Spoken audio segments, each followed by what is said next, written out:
Before I deployed to Afghanistan in 2006, I said to my wife that this is the reason I was put on the planet. I was put here to lead men and women in the battlefield.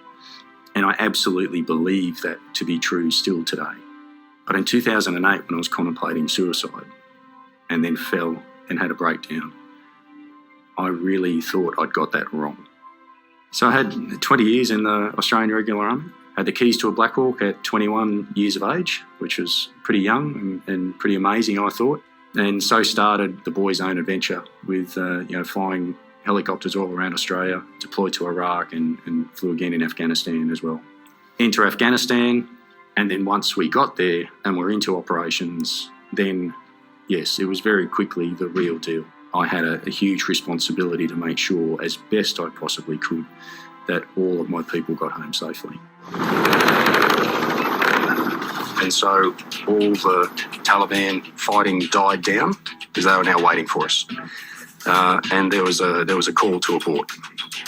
Ignore it. A couple of seconds later, we landed in our horseshoe, and all hell erupted all the way around. So there was tracer and heavy machine gun fire going down between the aircraft, across the front of the aircraft, the sides of the aircraft. Just absolute mayhem erupted. And we got out of it, not a single scratch, not a bullet hole, not a scratch to the aircraft or any of our people, which was just amazing. Yeah. Rocket attacks on the compound at Kandahar was a fairly common event. On one occasion there in 2007 when I was there, I'd just finished in my bedroom, donga, was walking out across the compound just outside the gate, and then the whistle came overhead and the rocket landed about 5 metres from my bedroom donga and shredded the bedroom with shrapnel. But it wasn't until I got home and indeed when I fell in a heap, had my breakdown, that it was pointed out to me just how void of emotion I was by my youngest son, who was 11 at the time, looked at me with absolute innocence and said, "Dad, why didn't you kill yourself?"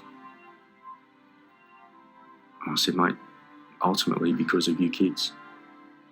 I couldn't bear not to be with you." But the veteran suicide rate is incredibly high. And PTS is a mental illness just like depression, anxiety, and various others. And that we need to be able to talk about it, to normalise it, to break the stigma.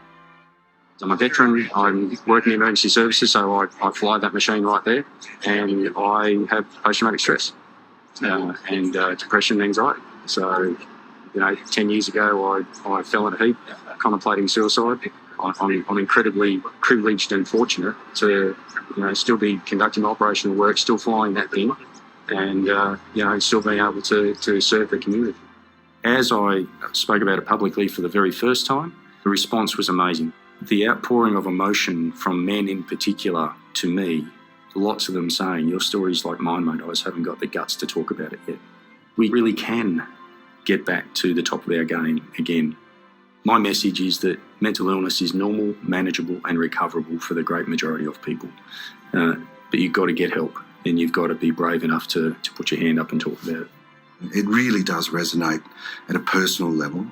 There are so many people here in CSC who've got a military connection, and to bring that military community here closer to CSC, and so that we've got a connection with them that is much broader than just managing their superannuation.